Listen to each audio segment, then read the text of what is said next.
Cambridge IELTS 2 by the University of Cambridge Local Examination Syndicate. Published by Cambridge University Press, 2000. This recording is copyright. Cassette 1, Side 1. Test 1.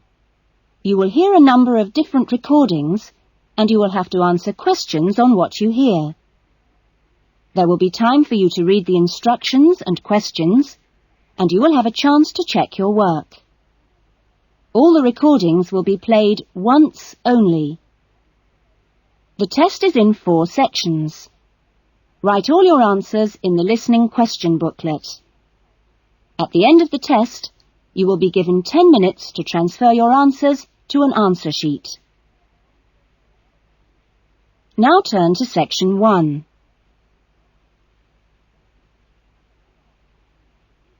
Section 1. Louise wants to join a video library. You will hear a conversation between Louise and the owner of the video library.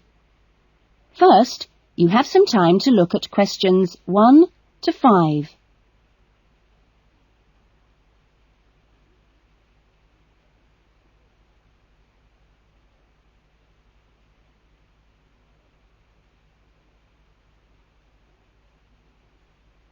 You will see that there is an example that has been done for you. On this occasion only, the conversation relating to this will be played first.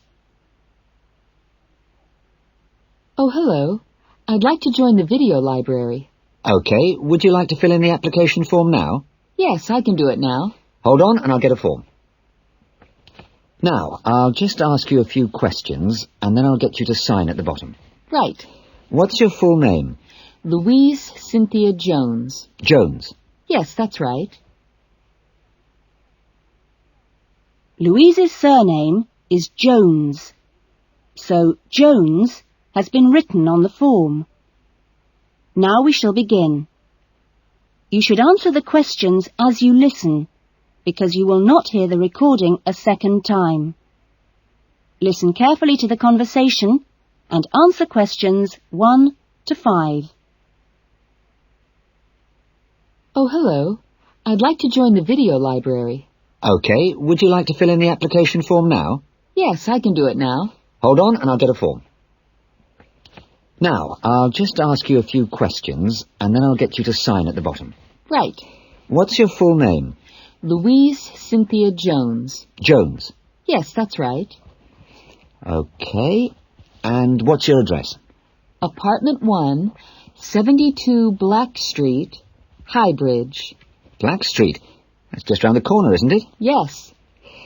OK, so the postcode is 2085, right? Yes, 2085. And your telephone number? I need both home and work.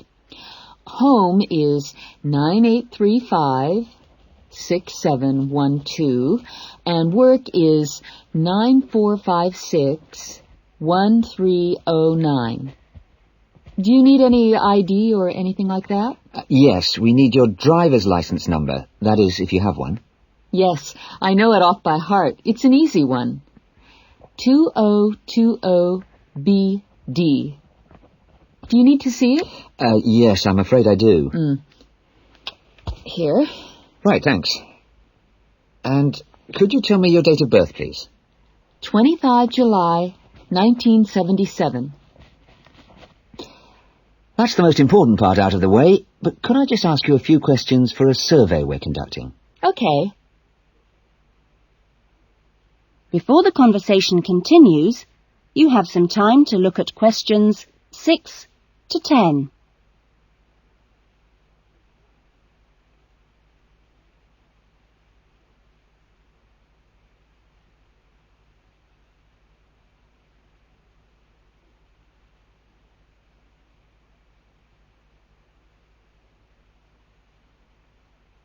Now listen carefully and answer questions 6 to 10.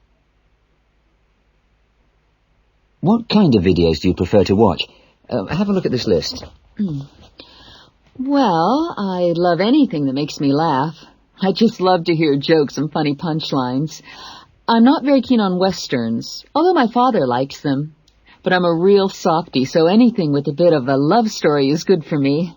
It doesn't matter how old. Not musicals, though. They're too much. Anything else? I'm completely taken by documentaries of the great outdoors. You know the sort. Animals, plants, and faraway places. I saw a wonderful one on dolphins last week. It was amazing. Now, I think that's all from me, except I need you to sign here on the line. Here's a pen. Oh, and I nearly forgot the membership fee. $25 refundable if you leave the library for any reason. There you are. And do I sign here? Yes, that's it. You can borrow videos now if you like, but your card won't be ready until next week. You can come and pick it up when you bring your first videos back. That is, if you want to take some now. Yes, I'd like to. I'll have a look around. Fine. That is the end of section 1. You will now have half a minute to check your answers.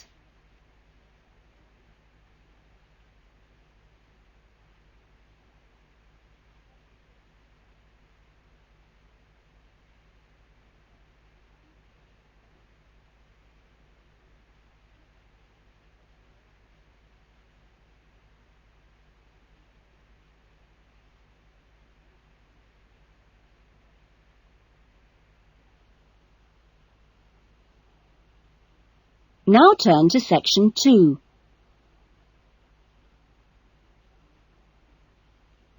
Section 2. You will hear a radio interview about an expedition across the Atura Mountains. First, you have some time to look at questions 11 to 15.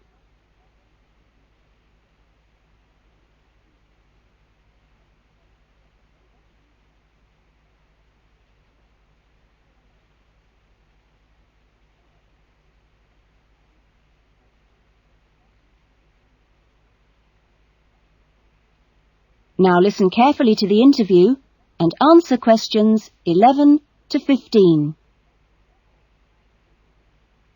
A dream came true in 1995 when, over 96 days of the spring and summer, an expedition of 4 men undertook what they believed to have been the first and only complete end-to-end crossing of Morocco's Atura Mountains. I talked to Charles Owen, the leader of the expedition group, about the trip. Charles, how much planning went on beforehand? Well, as you know, I run these walking trips across the mountains for tourists, and over the years I've collected maps and other data to prepare what I call a route book for this trip. And this book basically shows the route across the mountains that we took. You actually broke records while you were out there, didn't you? Yes, it was 900 miles in total, and we managed to climb 32 peaks that were over 3,000 metres high, including Tube Karl, which is, of course, the highest in North Africa. Yeah. We weren't actually out to make a name for ourselves. It just happened, really. What was the weather like? Oh, it got us right from day one, and we were pretty taken aback, really, to find that it rained on quite a number of days. And so we were forced to start replanning our route almost from the outset. One of the obvious problems is the heavy snow which blocks the mountain passes, so you have to make considerable detours. When we were on the way to Imilchil, for example, the snow forced us into a northern bypass, which was new to us. But anyway, either way, we would have been rewarded because, well, we fell upon amazing high meadows, huge gorges, and wonderful snow-capped mountains. The scenery was as fine as any we saw on the trip, and that was how it was every time. Having to take another pass was never a disappointment. You now have some time to look at questions 16 to 20.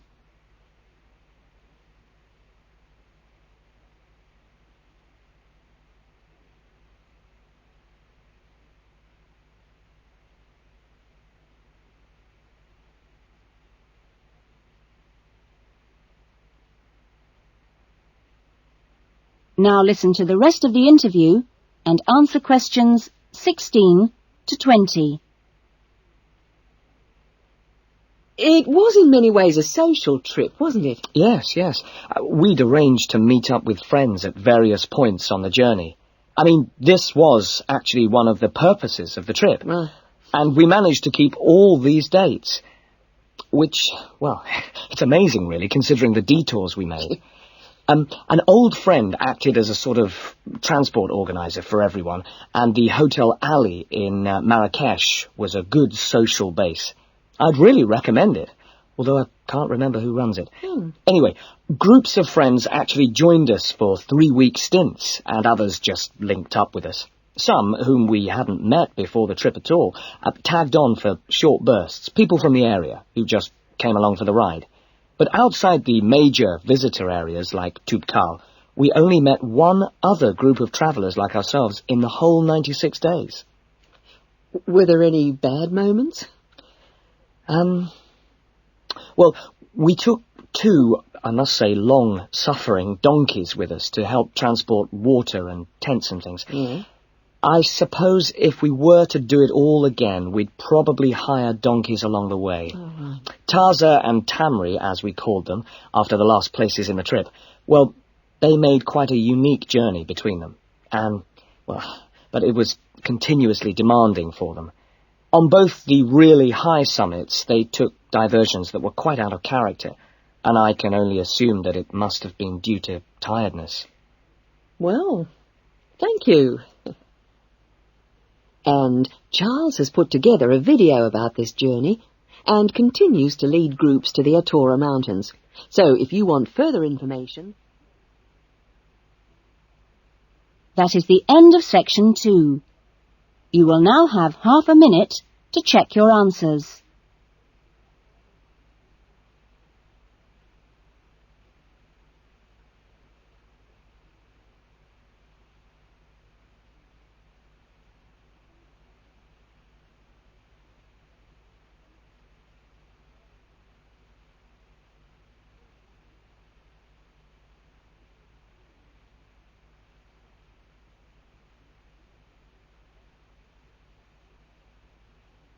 Now turn to section 3.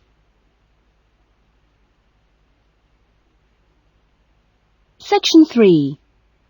You will hear 2 new students, Jane and Tim, talking about their university studies. First, you have some time to look at questions 21 to 25.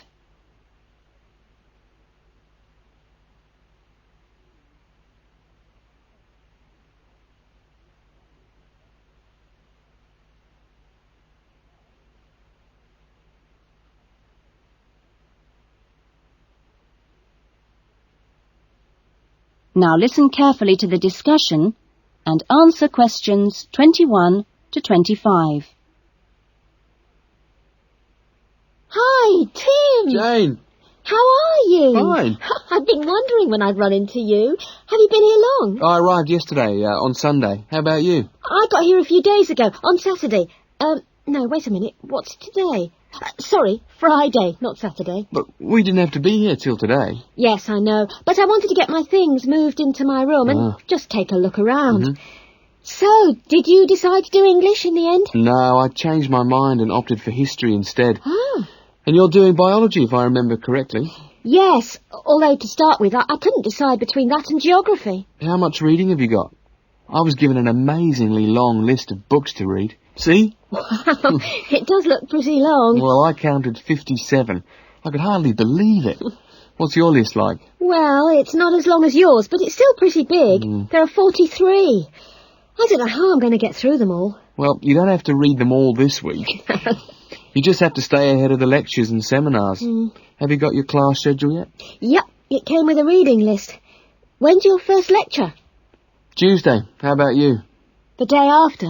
It's my busiest day. I've got 2 lectures in the morning and 1 in the afternoon. Before the discussion continues, you have some time to look at questions 26 to 30.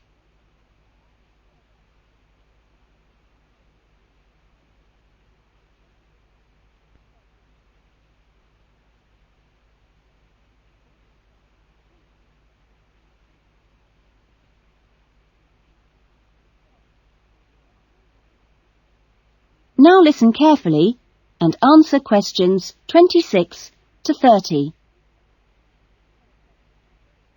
It's going to be different from school, isn't it? Yeah, particularly the lectures. Have you got any special strategy for listening to lectures? Well, I'm going to use a cassette recorder and record them all. What? Are you allowed to? Sure, lots of people do it nowadays. It means you can listen to the lectures all over again later and make really good notes. I couldn't do that. I like to take notes as I'm listening. I usually find I get all the important points. Reading is different, of course. My approach is to skim the book first to see what's important and what isn't. It saves hours of time. But what if you miss something? You don't mean you're going to read every word, do you? Well, that's what I usually do. Well, that's up to you, but I think you're crazy. Oh. What's your first lecture on, anyway? Oh, it's a lecture on the French Revolution. The French Revolution? How boring. Oh, it's not boring at all. It was an amazing period of history. It changed everything in Europe. So what's your first lecture about? It's about animal behaviour. It sounds really interesting. Look, I was on my way to the library. I'm going to get some of these books out and start reading for the first essay I've got to write. And what have you got to write about? No, you'll never believe it. I think our professor must have a sense of humour. He's given us the title, Why Study History? That's a good one. When you find the answer, let me know. No, I'm going to enjoy writing it. Have you been given any writing assignments yet? Yes, I've got to write about animal language. That sounds a challenge. I suppose you'll be off to the zoo to do field research. That is the end of section 3. You will now have half a minute to check your answers.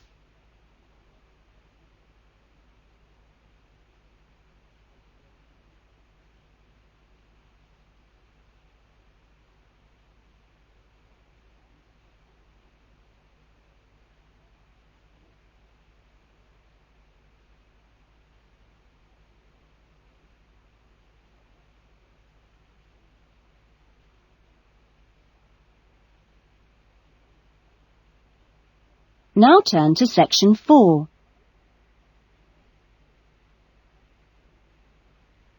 Section 4. You will hear a lecture being given to school leavers on the jobs people can get in sport and the training programs available to prepare for those jobs.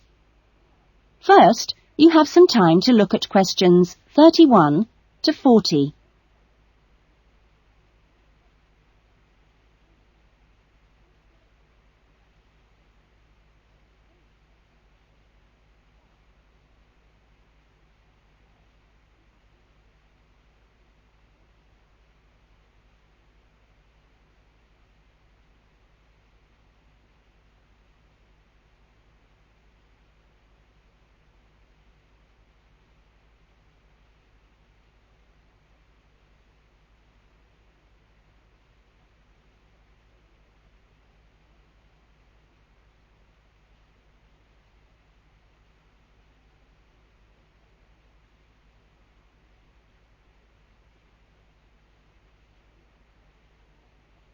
Now listen carefully to the lecture and answer questions 31 to 40.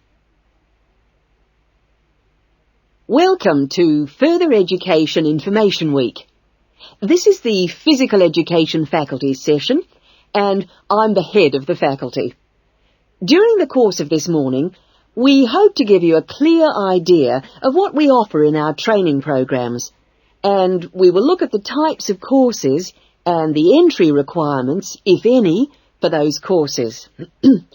Some of these courses are open to school leavers, but for some, you need previous qualifications or relevant successful employment.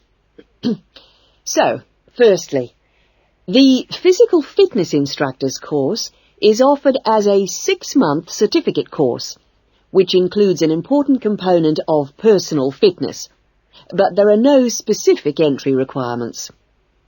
For sports administrators, we provide a 4-month certificate course, but you should be aware that this is designed for those who are in employment. This employment must be current and related to sports administration.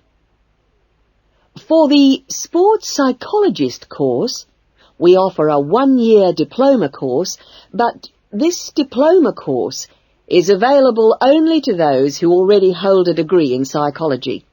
So you need to make sure you have that before you apply to do this course. Now, for physical education teachers, we offer a 4-year degree in education. This degree course is designed for preparing students to teach in primary and secondary schools and needs no prior qualifications, as it is entered directly by school leavers. And lastly, for the Recreation Officers course, we offer a 6-month certificate. Entry to this course normally includes applicants of a wide range of ages and experiences, but we do not insist on any prerequisites for this course. Remember that this is a vocational training institute. We train you so that you can take up a particular kind of job. So it is important that you know the main roles of the jobs, what the work is like, and what kind of qualities you need to succeed at them. A physical fitness instructor works in health and fitness centres, preparing individual programs for ordinary members of the public. Physical fitness instructors prepare routines of exercises to suit the individual client's age and level of fitness. Sports administrators run clubs and sporting associations. Their duties include such things as booking playing fields with local councils and organising the schedule of games or events for the club. So they need good organisational skills. Sports psychologists spend time with professional athletes, helping them approach competition with a positive mental attitude to enable them to achieve their personal best. They do this by improving motivation and concentration, or assisting with stress management.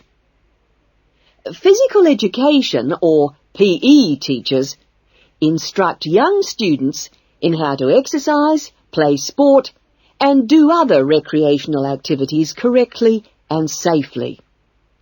PE teachers help the development of coordination, balance, posture and flexibility, with things like simple catching and throwing skills.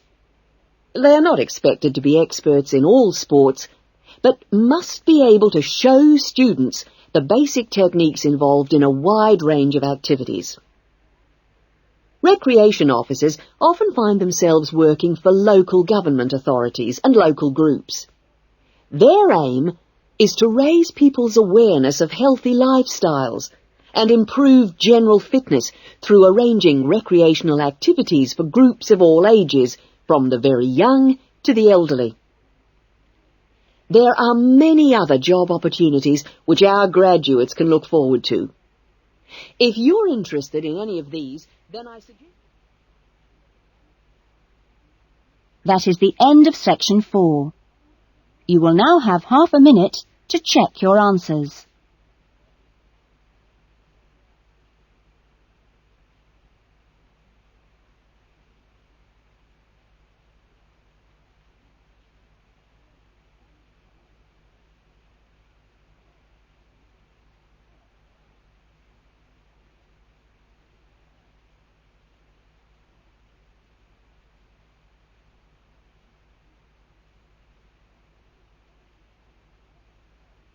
That is the end of the listening test. In the IELTS test, you would now have 10 minutes